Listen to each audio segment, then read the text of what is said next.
So very early on in the draft, we believed Klinks is really good, and we believe in Ame. Oh, who doesn't, right? Anybody else believe in Ame?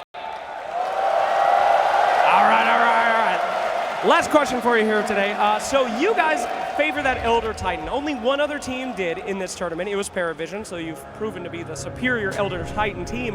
Why does this hero work for you guys and nobody else? 我们看你们选了上古巨神大牛蛮多次的，然后本次比赛当中只有另外一支队伍 PV 选了大牛。你们已经证明自己是更好使用大牛的队伍，你觉得为什么你们的队伍会比较成功呢？使用这个英雄？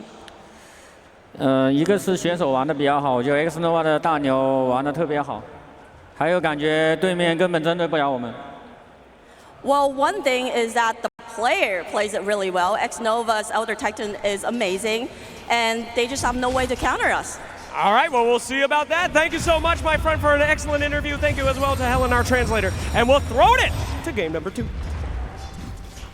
Welcome everybody to game number 2 between Xtreme Gaming and Falcons. We heard the words from the director himself talking about Xnova and that Elder Titan. Now you pointed to this hero. You said it was going to be one of the heroes of the tournament. As time goes on, people are going to remember that this hero is a beast in the late game.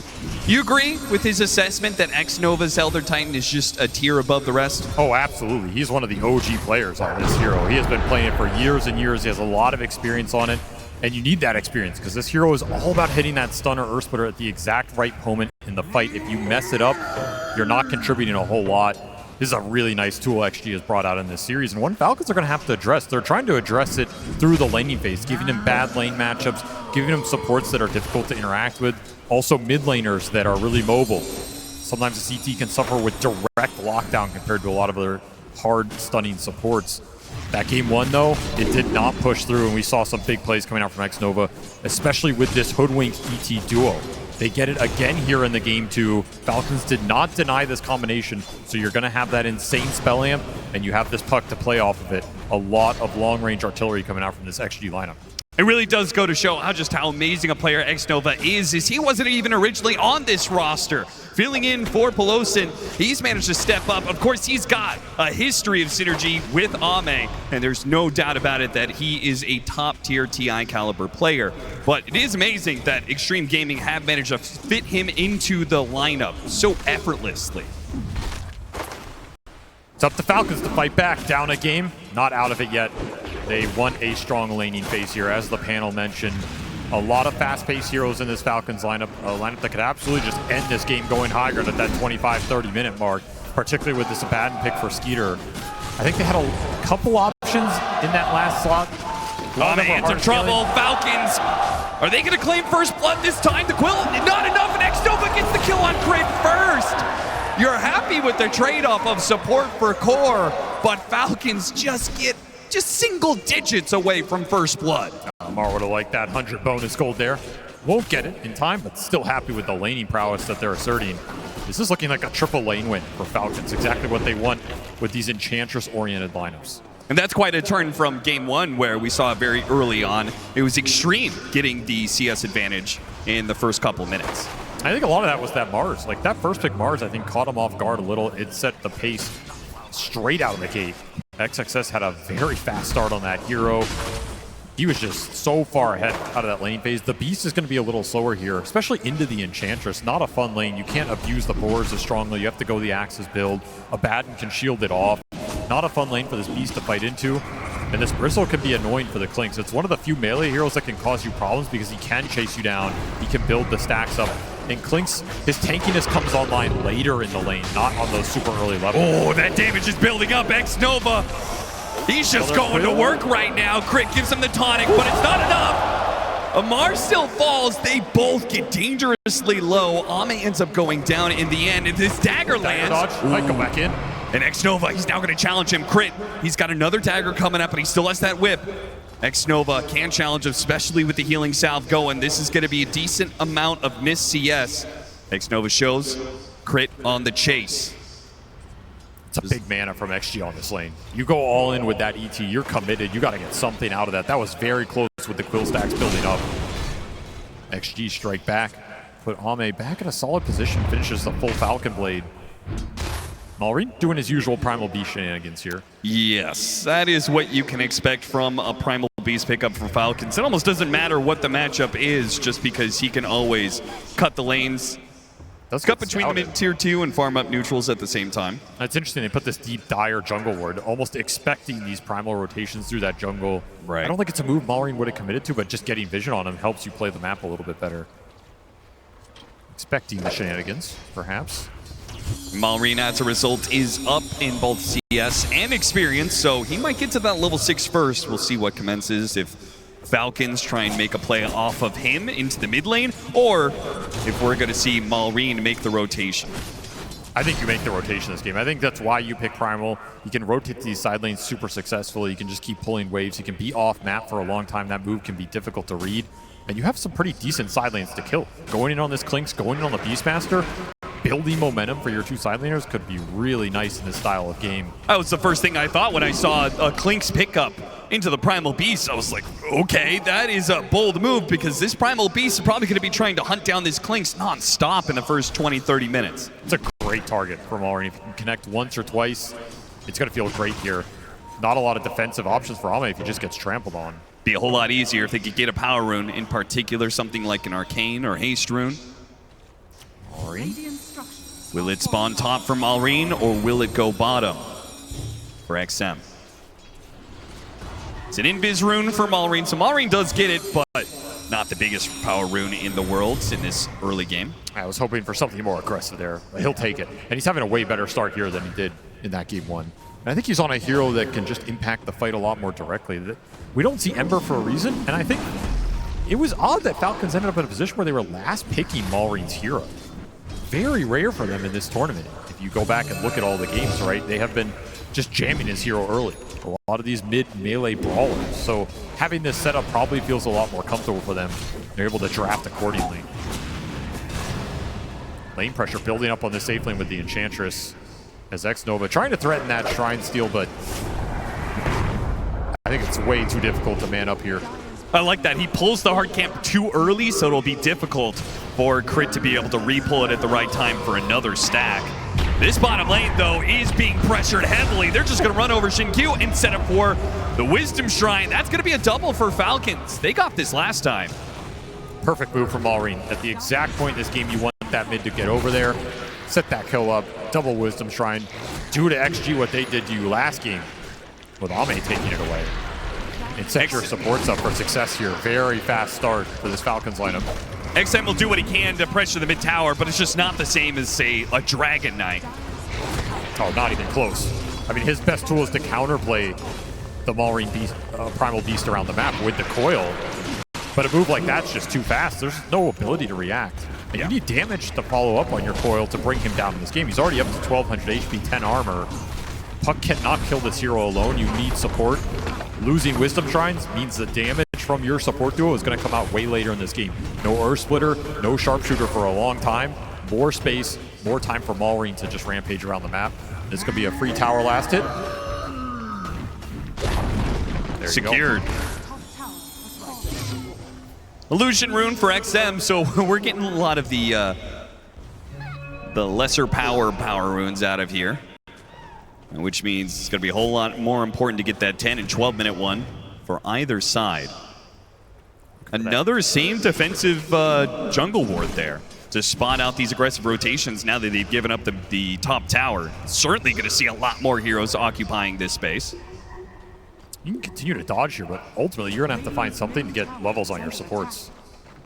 Just a little bit behind right now, and it's killing your offensive playmaking ability. There's just no threat on these heroes around the map. I mean, this Enchantress is already almost 6.5. Raindrop, full wand, Sister Shroud, untouchable, 2 points in the heal. He's already unkillable. We saw Snake King become a nuisance late game. He's kind of already there. No one's bringing him down. It's in theory going to be Ame again later on a hero that can bring the Enchantress down, similar to that Ursa. But that's a long ways away, so the King can play very aggressive in this early game. Stomp on Amar. The Puck is making his way over here. Such a so tough they can kill. just hold him here long enough that the Puck arrives. An orb, he jumps in, hits the coil. Then they finish him off. XM going to be slowed down and feared by Crit. Good response from Falcons, pushes XM away. The play just didn't really come together quite at the same time. The puck just too far away to take advantage of the early bushwhack. That almost felt like the play call was, let's just kick this guy out. Yeah. We know we can't really kill him, but we'll get him low, we'll kick him out. It'll free up some space for the Clinks. These strength cores are going to be a nuisance to bring down this game. Back to Falcons MO, right? Spam the triple strength core, build the EHP up, get a pipe behind him, get some auras. It's going to be an insane amount of tankability. Yeah, that's not happening either.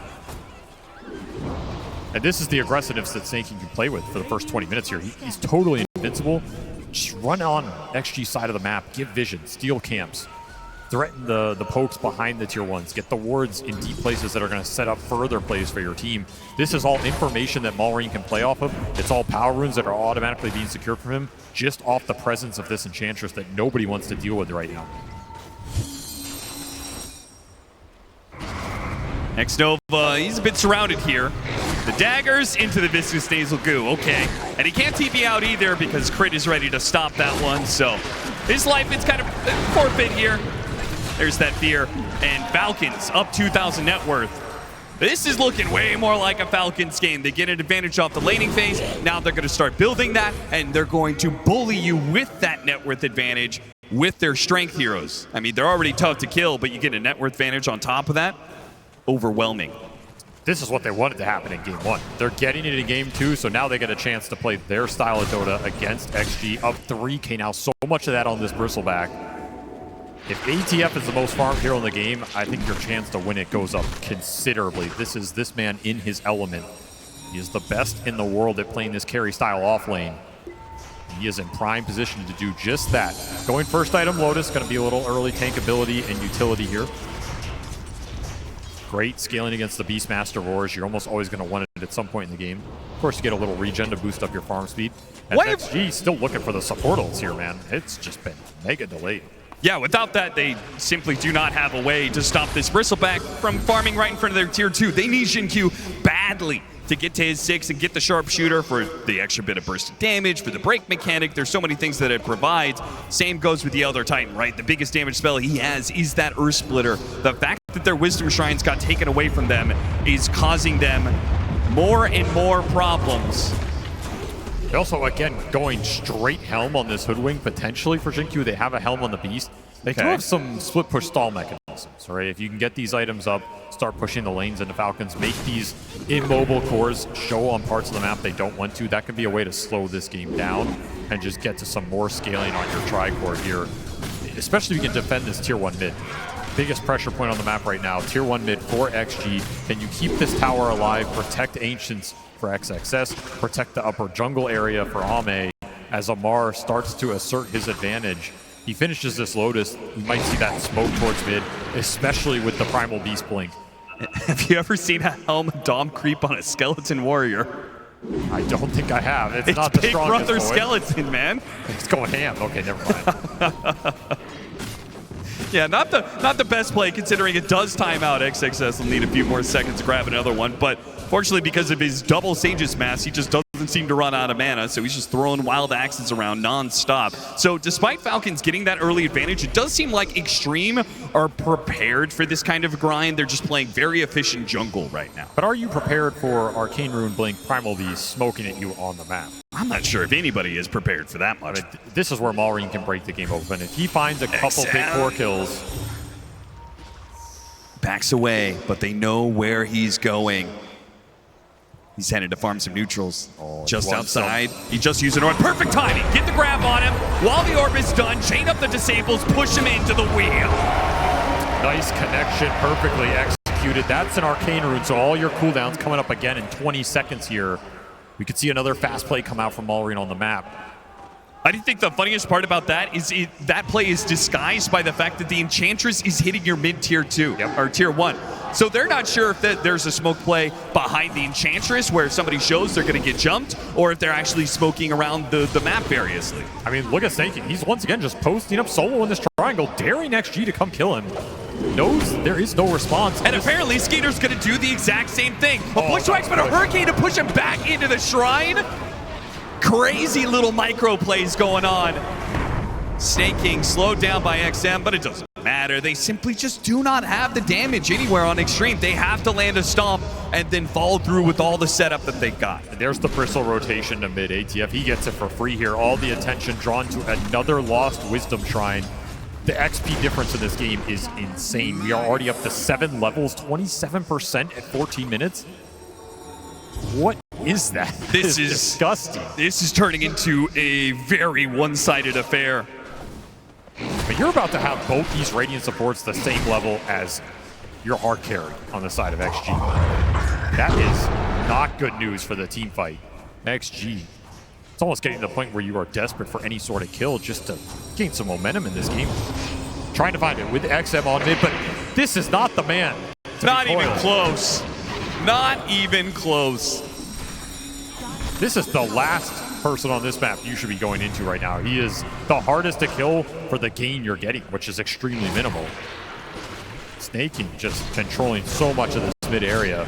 XG getting frustrated with it. Just gotta play for your Beastmaster Ags, Deso on Ame, and try and go with that damage. Yeah, maybe a little bit later on, Ame, he'll be able to take the Enchantress off the table at the start of these fights, whether it's, you know, through the break into actually attacking the Enchantress or through the Shard later on where you could bypass that untouchable. But for now, it's simply not a solution. And as a result, Falcons, they've got full control of this game. They're just running around, picking off heroes. Xtreme are fighting for scraps. They little guerrilla warfare. They're hitting these camps variously and hitting the mid lane and just running away as soon as they can. They have heroes that can solo show on waves, and there's not much you can do about it. The Enchantress is one, but also this Skeeter Abaddon, he has just been chilling out here the whole time. Nobody can force him off this wave. Absolute free farm. The Radiance is done. He's going into the Manta. He will give you the lane shove because of how aggressively he can show. XG need to assert some sort of threat on the map right now to regain control. It probably starts with the puck into the support ultimates. Looking down bottom, but again, this is another tough target to go into with this Abaddon. You cannot prevent the ult going off here. And that buys a lot of time for Falcons to support him off of the tier 1 that is still standing. All 3 towers available. In fact, this tower is basically 100% HP down here. When you make this sort of play, the slower it is, the worse it gets. Mid tier 2 is being pushed. Top tier 2 is being pushed. Nobody on Xtreme is showing except for Ame. And I think Skeeter and Maureen, they've made a read of this. They know they're going to go for Skeeter. And this is going to go real bad, potentially. They get the grab, and already the squirrel is gone. And the Abaddon is back up to full HP. Xtreme Gaming make their first big move of the game, and they're going to lose 3 heroes and get absolutely nothing in return. And a double kill for Maureen, 5-0. This is basically going to finish up that BKB. This has been clinical control of the map from Falcons. This is what they're known for. This is their style at Dota. They just give you nothing. They present an unkillable sight across the map. You want to go on this Bristle? Be my guest. You want to go on Enchantress? Good luck. Go on the Abaddon? The play's too easy to read. Why is this game 2 so much different than game 1? Because last time, Ame was just able to play his own game and has nothing really to do with the carries, right? Xtreme were able to run around as 4 and do a lot. I think it's the Wisdom Shrine difference, right? Yeah. Supports for Xtreme got their ults faster, were able to make more plays off it. They had a faster hero in the offlane to enable it in the Mars versus the Beast. That just sets everything up way better. The laning phase went better for them. Here, Falcons, they got the better of the laning phase. They got all the shrines. Their supports were able to assert dominance around the map a little quicker. And all these small things add up immensely in the highest pressure situation. The map can close real fast on you. It feels kind of weird because we have seen this trend where these games are going so late. Teams are adjusting and trying to make sure that they have scale in their squad. But it seems like this matchup, it's going to be both about scale and laning phase. You can't ignore it. And it's a trap. Like, you want to play for the scale because that's what's going to make you feel comfortable, especially in a grand final. But you risk getting run over. You are going to sacrifice some of your laning. You're going to sacrifice some of your ability to fight back around these tier 1s. And Falcons are not a team that's afraid of taking advantage of that. Oh yeah, they're just gonna do Roshan right in front of your face. And Xtreme, no response. I don't think there is, yeah. I think that the most you have is the Spirit going in, slowing him down every once in a while, and every single time he does, it comes at a risk. He might get found by Maureen at some point. Items are just way too fast here. I mean, BKB done on Primal Crimson for ATF on this Bristle. That is a debilitating item for Ame this early in the game. Yeah, you have the Deso to kind of punch through with some minus armor, but this Clinks is not dealing big DPS like an Ursa or a Sven. He needs more right clicks to get the job done, and this Crimson is just going to completely take you out of the fight. Yep.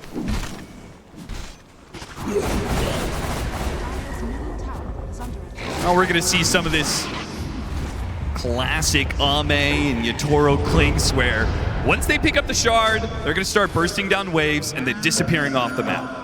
So it will start to become harder and harder for Falcons to maintain control, to keep Xtreme locked on their side of the map, to keep them down in net worth. We are seeing it flatline a little bit. I mean, they got a lot of this bottom half of the map back in their control. Got to start ratting it out of it.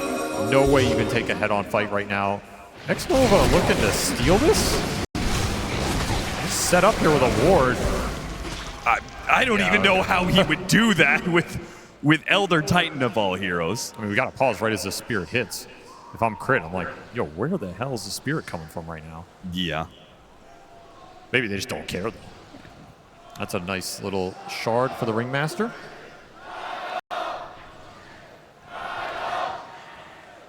Do you think they buy an early gem?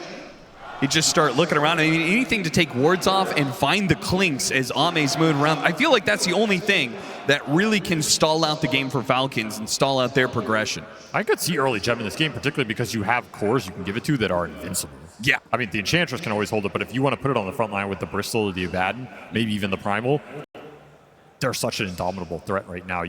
There's no risk of losing this gem in your mind. I would love an early gem here. Take the vision control like we saw XG do in game 1. Choke them out on the map, threaten the Clinks even more in the team fights. You just aren't going to be able to get those good angles. And what's the timing here for Xtreme to actually, take a team fight? Is that 10 minutes, 20 minutes, 30 minutes from now? How long do they have to stall this game before they can finally fight? I mean, honestly, at this point, if you're not losing a net worth advantage, in other words, if you are trading farm evenly on the map, you do that for as long as possible. Okay. Like, I don't think there is a clear point. It's just we need to stall this game, use the DOMs, get to a point where we can start to threaten cores in this game, because that's your biggest problem. And that's going to require a lot of damage. We didn't do much to interrupt the Tormentor, but he did leave Falcons on a little merry chase. And then after that, his ward spotted out this smoke. So they go through the gate, they try and chase after these heroes, but Xtreme are all vacating the area. They're not going to be caught in this. Well, maybe their Helmet Dom creep will. But even Jin-Q, yep, breaking more smokes, playing underneath the Watcher. Very smart. You cannot lose Double Shrine again in this game. Ame needs to get this one. Okay, maybe that was sticking around for too long there. He already broke the smoke, but Jin-Q, cheeky as always, was trying to play inside the trees. Does get found. That is the advantage of the Primal Beast. He can cut through these trees anytime he wants to. Very nice hero to find these rat around the map. Even scaring XM off this mid, just so hard to get the lane control.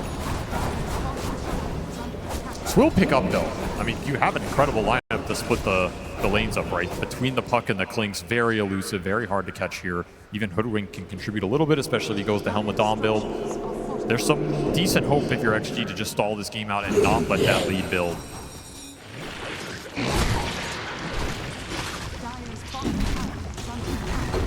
And Amar takes some tier 2s. You take that tier 2, you take the outpost, more and more map control. I do almost wonder, like, would Falcons be strong enough to just hit high ground and say, you have to fight us? I think Amar is strong enough, honestly. Yeah, well, we saw he wasn't scared of the high ground whatsoever. Farmed the creep wave underneath the tier 3, joins his team to the mid tier 2. The thing is, Falcons can absolutely go high ground. They've built all the early utility. You have sustain from Enchantress. You have shields from Abaddon. I think they will make this play. And that is the downside for the rat action from Xtreme. You're not going to have time to see this style through. You can keep farming the side lanes. Puck and Beast are on the edges of the map. Your base is dying. You have to take this fight. Somebody's got to kill this mid wave. And then somebody's got to cut the next wave. No one's in position to do that. No. So then the other option is you either concede this mid lane of barracks at 22 minutes, or you actually play to fight.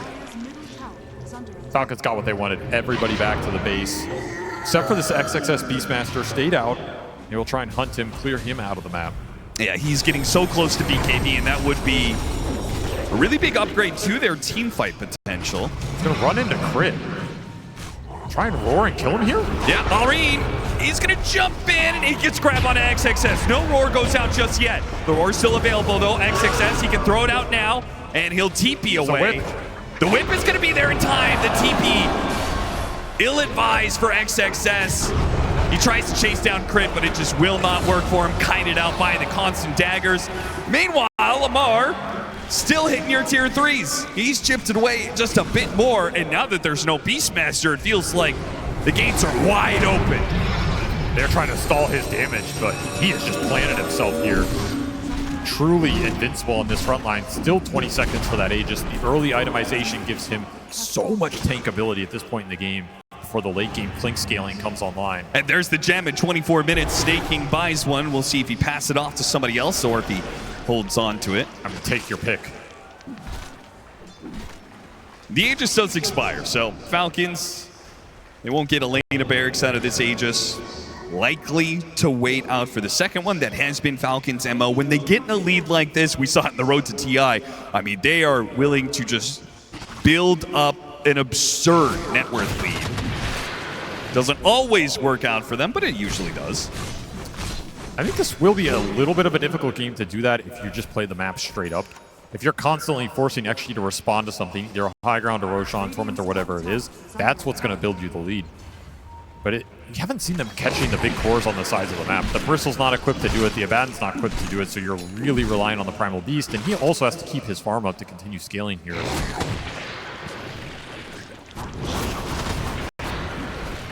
It's just very difficult to catch the puck and the clinks out on the sides.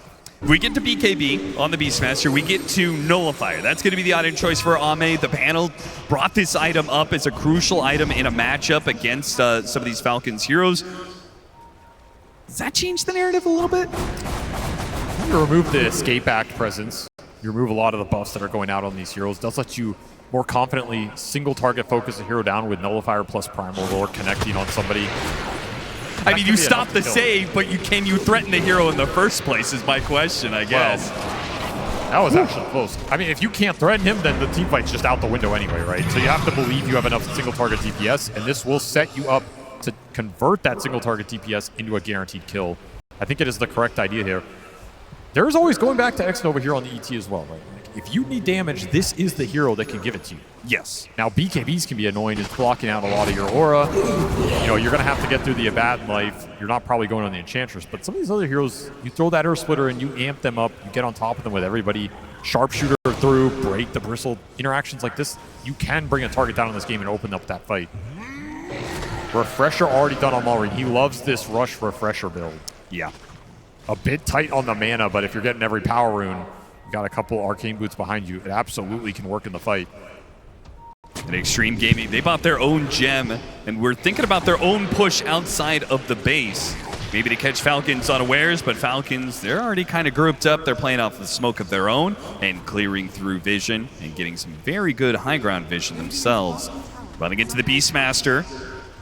You see him at a distance. XXS making a break for the base. His Hawk will take the dagger, but his body will get grabbed. Maureen starts things off, forcing XXS to use the BKB. There goes the tree cut. That's going to be a constant annoyance. Not only is the Hoodwink going to be hunted down inside of the trees, but this trample cuts trees down, so we can't really rely on the acorn shot to plant a tree and play off of that bushwhack. Very few reliable stunts to play with in this game outside of that roar. And of course, there's Skeeter on a bat. You just run in, shield whoever you go on. Have a good day. Now I'm hitting your base. All the ults were used. What do you have left in the tank? No Nullifier yet for Ame. No BKB for XXS. He was your strongest team fighter. And a lot of his net worth got taken off that little gank up top. So this is just a free lane for Falcons. Yeah, this is looking like a real sad way to lose one of your games in this TI Grand Final. Or a very comfortable way to win it. That is also true. Falcons, everything is going to be undone if they can close out this game from that Game 1's mistakes. You're sort of going to feel like you have a potent draft advantage from this sort of situation if Xtreme haven't managed to answer it here. Oh, good initiation from Malrine. Almost caught XM. They could have chained that with crit the whip. Would have been beautiful, but hey, there's going to be plenty more opportunities like that. You do not have to rush things too much here. XM did get to Lincoln's. Is worth pointing out here in case you commit some big spell on him. Just Sure. like a little defensive capability. I mean, there's already an Orchid for Skeeter. He's immediately trying to answer it, put more threat onto this puck, and there's your ticket high ground. Second Roshan available for Falcons. They will instantly clean it up. This will prompt a smoke from XG. They feel like they have a better shot contesting this than taking that high ground fight against the Aegis. Scan goes out. Falcons leave the pit. Ame's also about as strong as you can ask him to be at this point in time. Yes. Level 18, nullifier done. If they can't make it work now, then you may just have to accept that this is a GG call. Both teams aware of the positioning. That's not the guy you want. They try and go for the nullifier, but the grab, no, the roar. It's gonna stop him. Ame gets a bit of distance, and the Earth Splitter does good damage. Malrine kind of has to retreat here. As tanky as he is, he backs away. Now chasing after the Hoodwink, doesn't get that either, and they got the ultimate out of the Skeeter Abaddon. This is going pretty well for Xtreme, and now with the break, they go after the Abaddon. Escape back to help protect him. No nullifier back up for Xtreme just yet. Malrine with the refresh, though, goes back in with a BKB, and a second round. No roar to protect him this time, and Skeeter on top of him. What a bushwhack, but Ame simply cannot output the damage. These heroes, the Falcons, they are just too big and too bad. That felt like a fight where XG executed it absolutely to the limit. You couldn't ask for more. They popped so much early, and they will end up losing basically everybody. Just too much sustain, too much tankiness in this lineup. They are too far ahead off the lanes, and that is likely going to secure Falcons' game to win. And if it does, in your XG, you're going to have to make some big adjustments going into game 3, because this was the kind of pace and laning phase you were trying to avoid in this series. This is one of your weaknesses this tournament. You cannot give this team this kind of start. They just completely run away with it. Relatively low death timers because we're just so early into the game. It's only 30 minutes in, and Falcons are threatening a second lane of barracks. 14 seconds seems a bit too long to protect this one. Xtreme will have to hold out on that third lane. Protect against Megas, but Falcons, they can take this, they can back out. Roshan is open for the taking now. You also just finished up pipe on Enchantress, limiting that ET presence, limiting that Hoodwink magical burst damage. Yeah, this is looking like just disgusting Falcon setup that made them so dominant in the previous year's regular season. Just max the early EHP across the board. Damage test your enemies. And if they fail, the game just ends. A scan reads what's coming from Xtreme. A desperate 5-man smoke to get to the pit in time, but Falcons, ever patient, will back away from the Roshan pit and force Xtreme into this uncomfortable position where they watch as the mid lane and the bottom lane push into their base. They want to contest Roshan, but how long can they just hold this position to do so? They cannot hold it forever. Meanwhile, Falcons, they will sit on this hill until something happens. They are in no rush right now. They know they have the significant 5-on-5 advantage. They have the auras in this early game. They have the tanky frontliners that XG have to jump. Just put ATF on the front line and dare XG to jump him. Xtreme definitely going to be put to the test of that bend, don't break style. Practically doubled over. Oh, Ame, he wanted that Skeeter's damage. just going to go for it. He blinks right to the middle of them. And Ame's just got to keep on running. XM hoping to protect him here. Now there is the roar stopping out Malrine, but look at the Enchantress threatening Ame. He's running away from a 5 position, who gets saved by the escape back, plus the Aphotic Shield. They've got so many things to bail each other out. As many spells as Xtreme can land, as many hits as Ame can do, it just doesn't even make a dent in the Falcons' armor. Too much sustain.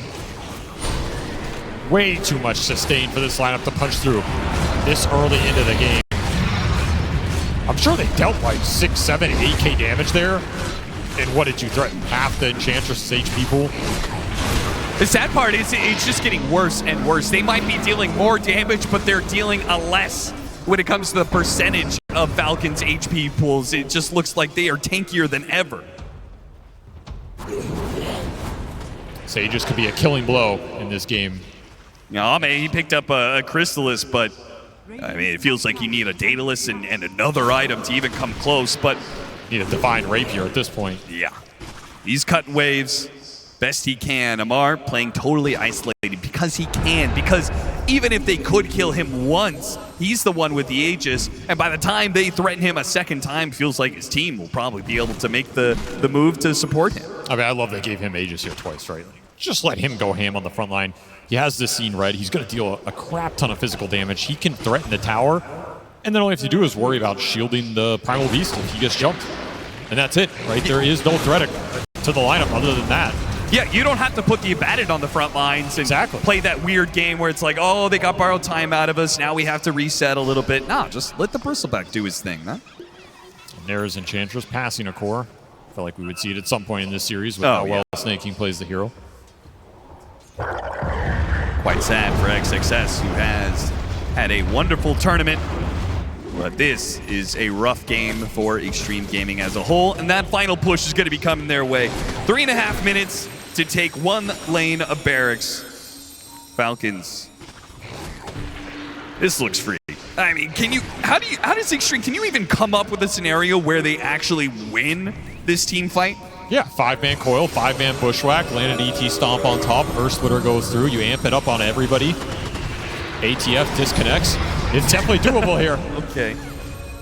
Excellent. Well, if the Elder Titan isn't alive, now what do you give the chances of that happening? A lot lower. He does have buyback, and that is certainly what Xtreme are going to have to play off of. Lots of buybacks, as many as they can get. The Beastmaster and the Hoodwink with the other two to have it. Malrine just trying to make Xtreme Gaming flinch at this point. There's the banner drop. Let's get whittled down quite a bit, actually. XM is trying. Whittling it down won't cut it, though. Xtreme, they're going to need to do a whole lot more because the damage that Amar is doing right now, it's about to become permanent. You can't handle Megas this early into the game. No shot. You have to take the fight here. Have to find some sort of crazy jump. Trying to wear him roar. down. Shin-Q finally does take away that banner, but who cares about the creeps? Amar, he is more than enough. He doesn't need creeps behind him. The buildings are almost gone, and Xtreme have yet to make a move. They're just going to concede this to Megas. There's no move to make. There is no target to jump. You see a Bristle with Aegis, you see an Enchantress you can't kill, and there's an Abaddon sitting behind everybody. The move just does not exist in this game. And I feel like it's almost insulting. Amar's just gone back for a 36-minute blade mail. Why not? That's it. I don't know. I mean, is there even any damage going into him to reflect at this point? I guess he's saying at some point in time, this Ame Clinks will have to try and all in him. And if he does, he'll have the blade mail to respond. I think you just get the Shivas up on Malrine here and go for that game-ending push. You're not going to need anything past that. What do you even talk about if you're Xtreme? You're sure you're holding on to the game, but you all know that you've lost it. You're just talking about plans for the next one? Oh, yeah, absolutely. Adjustments, what went wrong here. Got to plan something out to deal with these heroes, right? And it was going to be an issue in this series. Like, the tempo Falcons can set the laning phase they have is a lot stronger than what XG have shown. They get the upper hand. It's scary. You can rat it out. You can stall that game. We've seen XG do a tremendous job at coming back from these situations. This game is just impenetrable. The Aegis Bristleback is already here, and the Shiva's Primal Beast is now behind him. So 40 seconds. All right. To get Xtreme to respond. Here comes that all-in attempt onto the Aegis hero. Can't even kill him the once. Maybe with a stomp. No Earth Splitter yet. They gotta wear through this first life before they use big spells like the Earth Splitter. But the tier 4s are dropping pretty fast here. There goes the Shivas. Malrine tries to make his jump out the grab onto the Beastmaster. Can they blow him up? Or is the Primal Beast the one in trouble? He reframes Earth Splitter and actually interrupts him. That world step. Whoa, look at that! He goes right to the middle of them, and Malrine takes 3 down with ease. Falcons go into the Xtreme Gaming base. And Xtreme, they fight out to pretty much the bitter end, but they will call it quits, and we have a tie series now. the TI Grand Finals. It has been some time without a 3-0, but we will get it.